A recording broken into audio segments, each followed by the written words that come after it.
أهلا بكم في قناتي حكم وأمثال منال. أجدادنا قالوا في الأمثال كلام اختصروا بيه كل الكلام. صحيح كلام حروفه قليلة، لكنه كلام كله حكمة ومعنى وأحلى معنى، ولسه احنا بنستعمله لحد النهاردة. ولقائنا النهاردة مع قصة مثل بيقول حبل الكذب قصير، ونبتدي ونقول حكايته.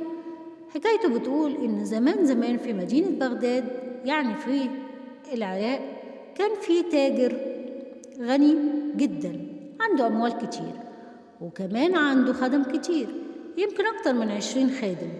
وفي يوم من الأيام التاجر بيفتح الصندوق اللي بيحفظ فيه أمواله، واللي دلوقتي يعني شبه الخزنة اللي احنا بنحفظ فيها الأموال.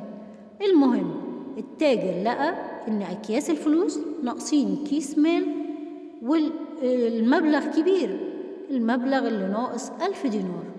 فطبعا التاجر اتضايق وبسرعة نادى على الخدم وسألهم مين اللي أخد كيس الفلوس، وطبعا كل واحد فيهم رد عليه وقال له مش أنا. وطبعا التاجر احتار وفضل يفكر طول الليل والنهار في فكرة علشان يعرف مين فيهم اللي قام بالسرقة.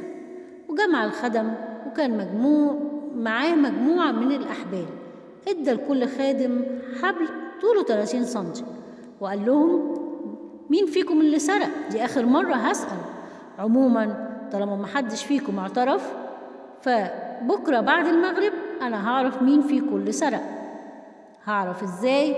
هتيجوا بكرة بعد صلاة المغرب، وكل واحد معاه الحبل اللي اديتهوله، والسارق اللي سرق كيس الفلوس الحبل بتاعه هيطول 10 سنتي.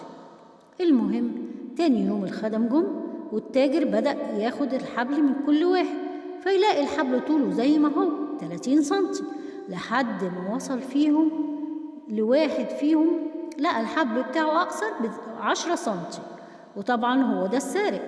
ليه؟ لأنه قصر الحبل 10 سنتي، لأنه افتكر إن الحبل هيطول 10 سنتي. في اللحظة دي التاجر قال مقولته حبل الكذب قصير. وطبعا التاجر بلغ القاضي، والقاضي حكم بسجن الخادم. طبعا كلنا عارفين إن مفيش جريمة كاملة، لازم المجرم يسيب دليل يفضح كل اللي عمله. وكان لازم السارق يعرف قبل ما يكذب وقبل ما يسرق إنه إذا كان الكذب منجي فالصدق أنجى. لو عجبكم المثل يسعدني اشتراككم في القناة ليصلكم قصة مثل جديد. كنت معاكم من قناتي حكم وأمثال منال. تحياتي والسلام عليكم ورحمة الله وبركاته.